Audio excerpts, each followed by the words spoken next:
ഗേളി മീഡിയയിലേക്ക് സ്വാഗതം. എൻ്റെ ചാനൽ ആദ്യമായിട്ട് കാണുകയാണ്, സബ്സ്ക്രൈബ് ചെയ്യുക, സപ്പോർട്ട് ചെയ്യുക, നിങ്ങളുടെ വിലയേറിയ അഭിപ്രായങ്ങൾ കമൻറ്റായി രേഖപ്പെടുത്തുക. അപ്പം നമ്മുടെ കുടുംബശ്രീ ശാരദ സീരിയലിൻ്റെ എപ്പിസോഡിലേക്ക് പോയാലോ. നമ്മുടെ ശാലിനി ആണെങ്കിൽ ടൂർ പോകാൻ വേണ്ടി പ്ലാൻ ചെയ്യുകയാണ്. അങ്ങനെ അവർ പൊന്മുടിക്ക് പ്ലാൻ ചെയ്യണം. അപ്പോൾ കുട്ടികൾ പറയും നമുക്ക് തീം പാർക്കിലൂടെ പോകാമെന്ന്. അപ്പോൾ ശാലിനി പറയും ഓക്കെ, അങ്ങനെ പോകുകയാണെങ്കിൽ നമുക്ക് പാർക്കിൽ പോയതിന് ശേഷം നമുക്ക് പൊന്മുടിയിലേക്ക് പോകാമെന്ന് പറയുകയാണ്. അങ്ങനെ എല്ലാം സെറ്റ് ചെയ്യുകയാണ്. പക്ഷേ വിഷ്ണുവിൻ്റെ കാര്യത്തിൽ തീരുമാനം എടുക്കാൻ വേണ്ടി രാഘവൻ നായരെ വിളിച്ച് പറയുകയാണ്. അപ്പോൾ രാഘവൻ നായർ പറയും നീ വിഷമിക്കേണ്ട മോളെ, ഞാൻ പറഞ്ഞ് റെഡിയാക്കിക്കോളാം, നിങ്ങൾ റെഡിയാക്കിക്കോളാൻ പറയും. അങ്ങനെ നമ്മുടെ സത്യഭാമയാണെങ്കിൽ എന്തോ ഒരു സ്വപ്നമൊക്കെ ദുസ്വപ്നമൊക്കെ കാണും. അപ്പം ജോത്സ്യനെ കാണാൻ വേണ്ടിയിട്ട് പോകാൻ റെഡിയാണ്. എന്തെങ്കിലുമൊക്കെ ചെയ്ത് പരിഹാര ക്രിയകൾ ചെയ്യാൻ വേണ്ടി ചെയ്യുകയാണ്.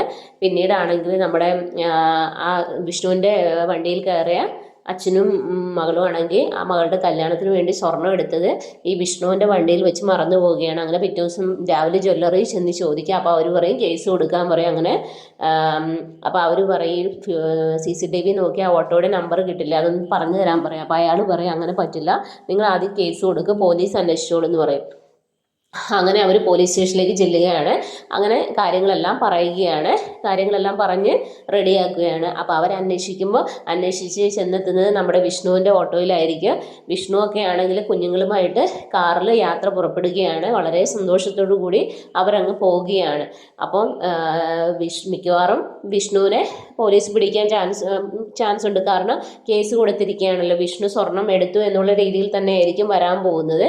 അപ്പം ഇവരുടെ യാത്രയിലും പ്രശ്നങ്ങൾ ഉണ്ടാകാൻ ചാൻസ് ഉണ്ട്. വിഷ്ണു ഒരു കള്ളനെ പോലെ നിൽക്കേണ്ട അവസ്ഥ വീണ്ടും വരികയാണ്.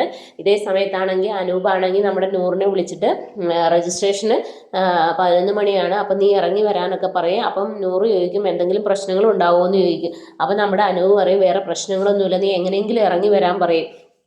പക്ഷെ നൂറിന് ഭയങ്കര ടെൻഷൻ ആവുകയാണ്.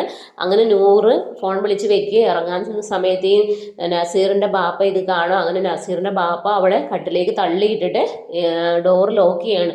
പിന്നെ വല്ലാത്തൊരവസ്ഥയിലേക്ക് അവൾക്ക് പുറത്തിറങ്ങാൻ പറ്റാത്ത സാഹചര്യമാവുകയാണ്. രക്ഷപ്പെടാൻ നോക്കിയിട്ട് രക്ഷപ്പെടാൻ പറ്റാത്ത ഒരവസ്ഥയാകുകയാണ്. അപ്പോൾ അവളുടെ ജീവിതവും ഇല്ലാതായി പോകുമോ എന്നുള്ള ചിന്തയിൽ അങ്ങ് നിൽക്കുകയാണ്. ഇനി അനൂപിനെ ഈ നസീറിൻ്റെ ഗുണ്ടകൾ എന്തെങ്കിലും ചെയ്യുമോ എന്നൊക്കെ നമ്മൾ അടുത്ത എപ്പിസോഡിൽ കാണാൻ പറ്റും. അപ്പോൾ ഇതേ സമയത്താണ് നമ്മുടെ സത്യഭാമ നമ്മുടെ ജോത്സ്യനെ കണ്ട് പരിഹാര ക്രിയകളൊക്കെ നടത്തുകയാണ്. ഇതൊക്കെയാണ് നാളത്തെ എപ്പിസോഡിലുള്ളത്. അപ്പോൾ നാളത്തെ എപ്പിസോഡിനായി എല്ലാവരും വെയിറ്റ് ചെയ്യുക. അപ്പോൾ okay, bye bye, thank you.